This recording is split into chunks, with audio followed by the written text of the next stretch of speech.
hit the subscribe button, hit the bell notification so you're notified of when we upload new video content, which is always going to be on a regular basis. You're one of the first to view, first to like, first to comment, first to share, and all that good stuff there. Alright, so this is a review on Nicki Minaj debut album Pink Friday, and this was released back in 2010. So this is like a decade old now, well nearly a decade old because of how the time when I'm recording, but it definitely was this year, not this year, 10 years ago. Yeah, so the artwork is funny because the image of the artwork, I'm instantly reminded of the Schieffer artwork from Remy Ma. This in can you even call that this? That was just some brutality thing. Whoa. But anyway, so yeah, let's get into this. So the artwork, yeah, she's like a Barbie doll practically, and yeah, it just looks. Her legs look like they're in an awkward position, and background is sort of pink. So it's in associate, and then the hair is pink, and the shoes she's wearing is pink. So it's in association with pink. So that I can kind of respect. Not a kind of respect, I can respect because it's in relation to the actual title of the album. So basically there is 15 tracks. So there's I'm the Best, Roman's Revenge, Did It On Them, Right Through Me, Fly featuring Rihanna, Save Me, Moments for Life, Check It Out featuring will.i.am, Blazing featuring Kanye West, Here I Am, Dear Old Nicki, Your Love, Last Chance featuring Natasha Bedingfield, Girls Fall Like Dominoes, and Super Bass. But yeah, I want to see something real quick. I could be wrong about this. I just want to make sure. I just want to make sure I am right, because I don't want to give a review on this album. In fact, before I give a proper review on this album, let me just say this there. The one thing that shocked me, yeah, was the fact that this is her debut album, right? And the fact that she's got from Kanye West to will.i.am to he was the album to Eminem, to Natasha Bedingfield on her debut album. Shout out to her A&R. That's all I can say. Shout out to her A&R for that, because that definitely helped with her album going to #1. It definitely helped, and obviously it did help with her not having that much competition in terms of females and stuff like that around that era. But that's neither here nor there. Anyway, oh, where is this thing? All right, here we go. Yeah, so okay, because I want to make sure, because I'm thinking this is under hip hop, pop, and R&B. I did get a hip hop feel from it, but I didn't really get, like, I don't know. It was more like a commercial feel. Like, from what I got from it, yeah.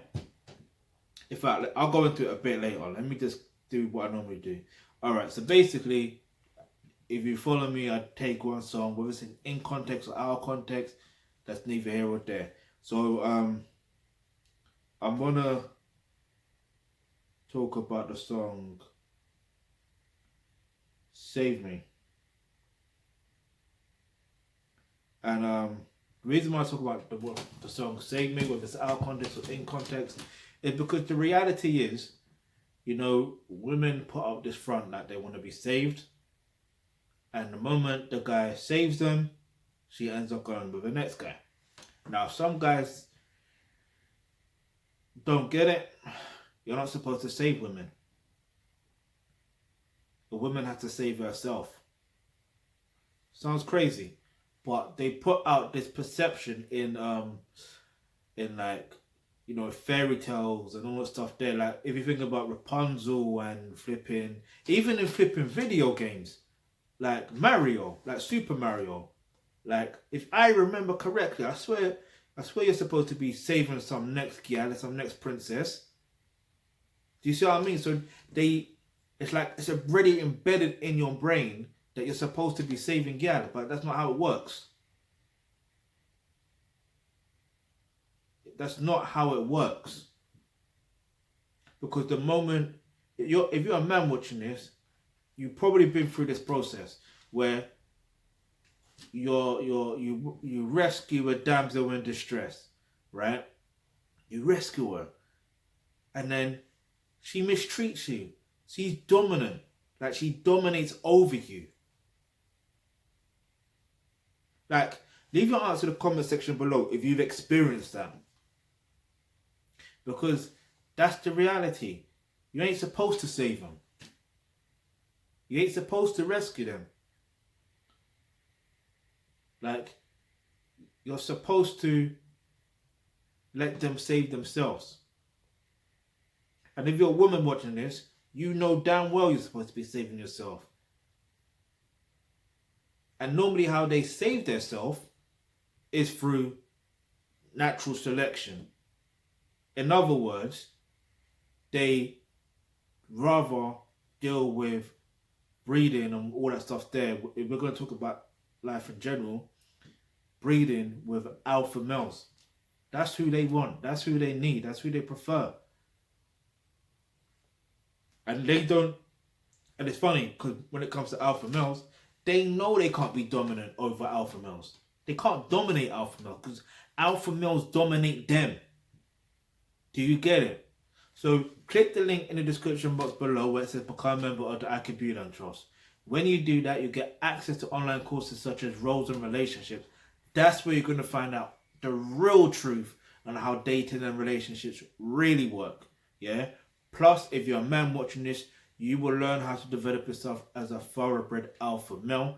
And if you're a woman watching this, you will learn how to develop yourself as a pure feminine woman. Now back to the actual album. So basically, I mean, I wasn't really feeling most of the album. I'll be real about that. She can actually bar. Like, this is what the album reminded me of, yeah? And it's around the same era, funny enough. She reminds me of Tiny Temper. And what I mean by that is, she's got bars. She can flow, yeah? She can flow, she got bars, and she intertwines that with the commercial feel, yeah? Like, and to me, it doesn't sit well in my ear with the actual backtrack and all that stuff there. I honestly don't know why. Like, I can't put my finger on it, but it is what it is. And I do feel the beat selection could have been a lot better. Same thing with Tiny Temper. I always feel like his beat selection could be a bit better. But then again, if you go for that commercial feel, that commercial type of sound, then obviously you're hitting a certain demographic. And fair play to Nicki Minaj and Tiny Temper, because they've got a certain type of fan base where, especially Nicki Minaj, where, you know what I mean, like, she basically, the preteens of that era, you know, follow her and stuff like that. Like, it is what it is. So I can only respect that from that level. The one thing I really don't respect, I mean, obviously I do like the song Moment for Life because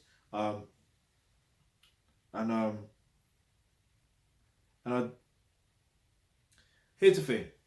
I do like Roman's Revenge, but, and I'm talking about purely from an artistic point, from the musical level in terms of flows, delivery, all that stuff there, and then plus the rhythm, the beat, the rhythm, yeah, also reminds me of when Cadet did the song Dungeon Dragon. I think, was it called Dungeon Dragon? I can't remember. Like, YouTube it with Stormzy. That shit's lit as fuck. But yeah, like, the one thing like it's blatantly there. Like her alter ego around that time was called Roman Polanski. No, wrong. Roman Zelensky, which is derived from Roman Polanski, which is a pedophile. So it's like, really, why are you having an alter ego named after a pedophile? And then it's like it's interesting how years later, you know the situation. I won't even go into it. Like I ain't even knocking her career. I'm not knocking anything. I'm just saying, why would you name your alter ego after a pedophile? Like, fair enough if it's in a sense of, yeah, there's no fair enoughs. Maybe parents didn't clock it. Maybe they did. I don't know. You tell me. Did you clock it early on when you were listening to Nicki Minaj, and did you still support her? I mean, end of the day, people grow anyway. So I look at it from a point of, did she know Roman Polanski was a pedophile, or did she just use it off the out the whim, off the whim, and be like, that'd be a good name, and then years later find out, oh, I was wrong for using that, because that happens sometimes. Sometimes, you instinctively use something or say something you thought was right within that time, and then you do more research later on, or you come across knowledge either by talking to someone or whatever the case is, and you're like, raw, I was wrong then. Like, you gotta grow. It is what it is. So I'm not knocking her for that. If it is that case, or she did know, I mean, she's a grown woman now, isn't it? So it is what it is. The album's 10 years old. It is what it is. I'll give the rating at 3 out of 5, 3 out of 5, 3 out of 10. I just didn't like the rhythms.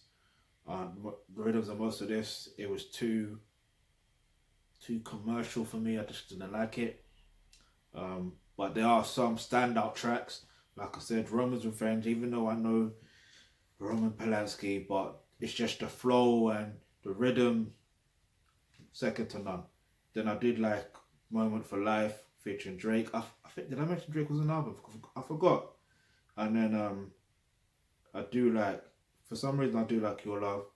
And then yeah, I don't really like Last Chance, but to get Natasha Bedingfield, what's his name? Sister, like, rah, Natasha Bedingfield, when I saw that, I was like, rah, what happened to her anyway? Does anyone know? Leave your answer in the comment section below. But anyway, if you've got any questions or any topics you'd like for us to discuss, go ahead, leave it in the comment section below. The link to the albums in the description box below as well. So do that, stream that, whatever the case is. And if you've got any questions, any topics you'd like for us to discuss, leave that in the comment section below. And remember, hit the subscribe button, hit the bell notification, because you never know the video you suggest might just be next.